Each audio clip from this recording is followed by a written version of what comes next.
Before the elections, Republicans were unlikely to admit that Iraq is in a state of civil war. Today, they seem almost likely to admit that their own party is in a state of civil war. In our third story on the countdown, how did the perpetual majority suddenly fall, and what does the GOP stand for at the moment? And who's going to replace Ken Mehlman? Since 1994, Republicans had built a big tent by folding in more and more factions. Now those factions seem to be at each other's throats, blaming each other for Tuesday's losses, claiming the mantle for the future. Waiting until Wednesday to can Don Rumsfeld did not heal the divisions. Quote, for them to toss Rumsfeld one day after the election was a slap in the face to everyone who worked hard to protect the majority. One aide to the House leadership told the newspaper The Hill. In addition to that leadership, another Republican departing his post will be the RNC chair, Mr. Mehlman, so widely portrayed as the Mr. Wizard of voter turnout. On Wednesday, Mehlman joined a weekly meeting of dozens of top conservatives who, according to the LA Times, said they lost on Tuesday because the party was not conservative enough and should focus more on things like cutting taxes and preventing gay marriage, which must come as a surprise to Fox News and other media who are floating the idea that conservatives actually won on Tuesday. At the risk of introducing facts into this debate, and since the actual victories don't seem to have settled the matter, let's look at the exit polls. Did the base really abandon Republicans for not being conservative enough? In 2004, 72% of white evangelical born-again Christians voted Republican. This year it was 71%. If the base wasn't punishing the GOP for conservative drift, is there any evidence, other than a Fox News banner, that the non-base vote, also known as the rest of the country, went conservative Tuesday? Let's look at the numbers for these fringe groups. The middle class, 52 to 45 for the Democrats. Suburbanites, 50 to 48 for the Democrats. Independents, 57 to 39 for the Democrats. Moderates, 60 to 38 for the Democrats. Hispanics, 69 to 30 for the Democrats. Oh, and there is a frickin' socialist in the Senate, too, by the way. Here to help figure out the Republican identity crisis is MSNBC contributor Jonathan Alter, also, of course, senior editor at Newsweek. Jonathan, thanks for your time again tonight. My pleasure, Keith. We've talked before about the warring GOP factions. In essence, everyone wants to ensure their ideology doesn't take the fall. The uber-con Grover Norquist chalked it up to individual losses. He told the Financial Times, let me read this exactly, Don Sherwood's Pennsylvania seat would have been overwhelmingly ours if his mistress had not whined about being throttled. The lesson should be don't throttle mistresses. I mean, that could have been worse. He could have said the lesson should be don't whine about being throttled, but should what he did say be the lesson? Vote Republican, we're the party of non-mistress throttlers? You know, I've known Grover since, and been arguing with him since we were in college together. I mean, this just shows how out to lunch they are. Their big tent got blown over by Tuesday's hurricane. The idea that somehow it was just scandals that did them in, the Don Sherwoods of the world. 20 incumbents lost, Keith, 20 Republican incumbents, and not all of them were embroiled in scandal.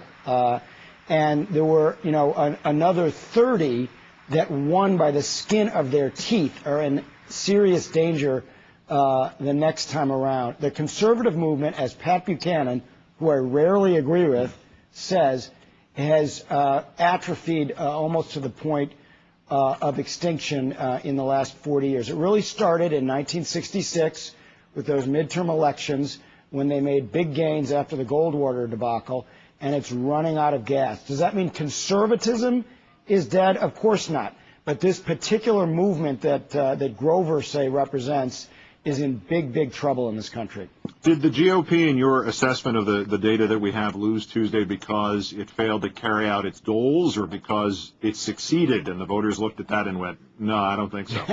I think it was the latter. I mean, they succeeded in, getting their Iraq war, and the American public didn't like it. And this was in some ways a referendum on that war. And the leader of their party, a conservative icon, President Bush, was a referendum on his performance, which was found wanting. And there were other issues, though. This notion that somehow the conservatives had been corrupted, sort of like, the animals in Animal Farm when they go up into the people's house and start, dancing around and acting like people, that the conservatives did imitate the worst of old-fashioned pork barrel politics. The ones who survived mostly did so by doing that. The problem with going back to the the core principles, which is what they're planning to do now, is that those core principles of lower taxes and smaller government, it's not a governing idea. It's a critique, but it's not a governing idea. If it was, they would have done that when they got in.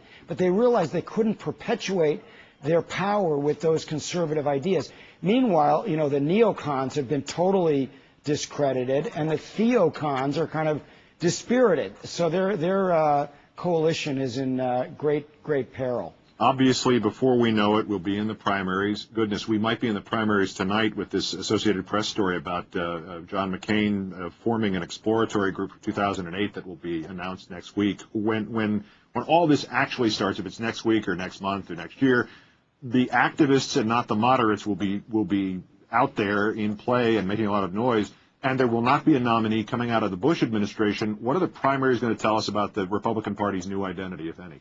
Well, they become important because the nominee then shapes the future. So, I think one reason McCain has a good chance is because he really is not a base politician. He's kissing up to them a little bit now in order to kind of get through customs as a conservative.